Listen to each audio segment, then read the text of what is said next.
Hi and welcome to my channel. I am so delighted that you're tuned in today. It is the first weekend of the year and I thank God for connecting me with you. So in this broadcast, I want to continue talking about your growth plan. The topic today is mindset for your growth. There was this documentary film in 2005. It was trying to answer this question. If you give people money, will it solve their problems? What do you think? So if you want to look it up, it's called Reversal of Fortune. So the filmmakers gave a homeless man $100,000. That's about 10 million Kenyan shillings. Then they followed the life of the homeless person. So he was told, spend the money any way you want. What did he do? Curious, right? First thing, he contacted his family and friends and told them about his newfound fortune. He was confident that he would never be homeless again. So what did he do with his money? Are you curious as I am? Yes, or as I was. He gave some to his friends, he purchased himself a new car, and then purchased another car for someone else. Then they gave him this one advice: find a job and seek financial advice. But he turned that advice down. Instead, he kept spending his money on things like buying cigarettes, alcohol, and playing video games all day. So he even got married and just kept living a free life. He was happy to have made new friends. He even paid off some of their debts. And in about 6 months, he lost everything. Oh my goodness, everything.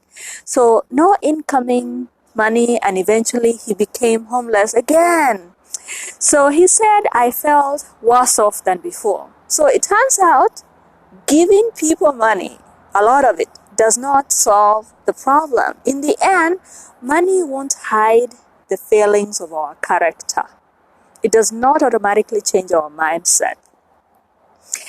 Hand a kid a piano, for instance, for Christmas as a Christmas gift. But if you fail to give that child piano lessons, that piano will probably collect dust in the house. But if you educate the child how to use the gift, you'll have given her the chance of success. So with the lottery winners who become instant millionaires, the story is about the same. Many of them end up worse off after they cash in their winnings. Money that you win or you inherit without a different mindset, it won't change your situation in the long run. So if a lottery winner didn't know how to handle the small amount of money to begin with, we shouldn't expect any different with big sums of money.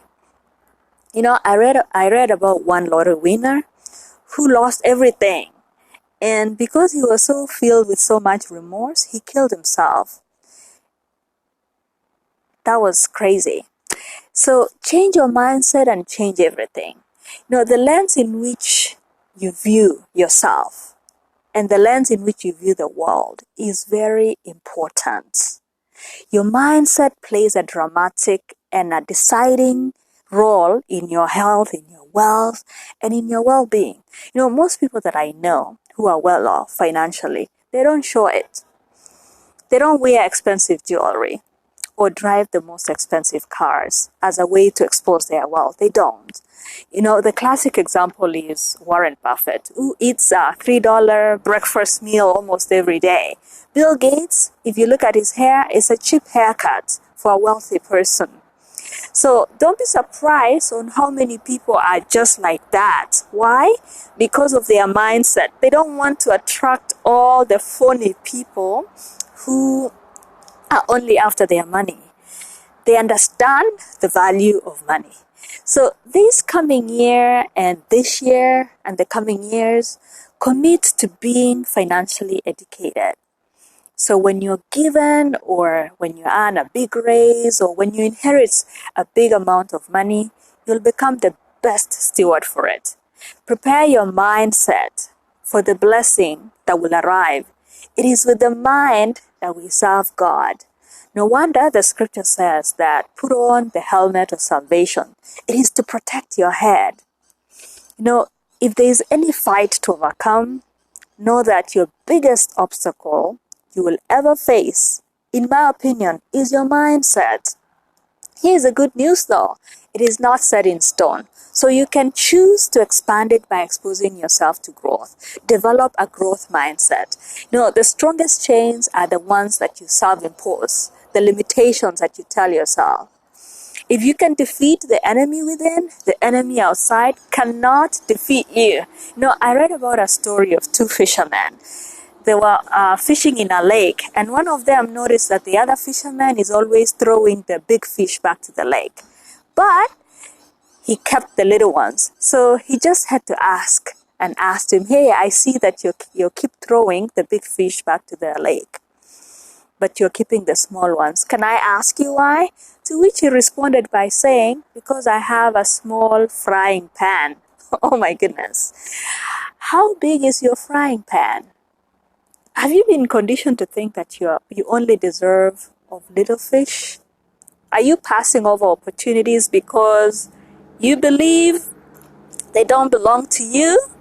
You think you can't handle it? Expand your mind and dare to think bigger. You'll be blessed to the extent of what you believe is possible.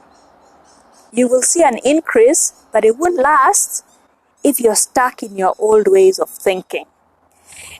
It is not just enough to believe for a bigger house in a better neighborhood. It is not enough to believe for a bigger paycheck. You can take it up a higher notch by educating yourself on how to manage the blessings before it arrives. They say when opportunity comes, it's too late to prepare.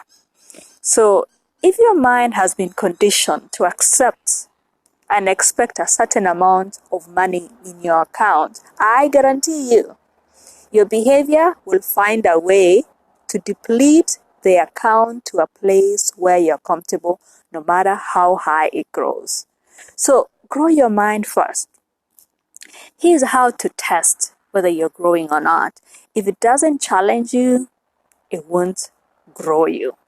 The first man who climbed Mount Everest, after many failed attempts, he worked on his mindset.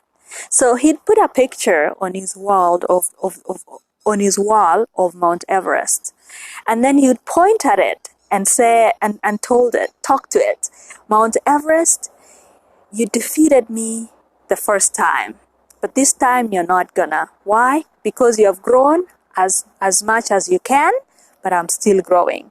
I think that's amazing. That's a positive attitude. So your money will grow to the extent that you grow.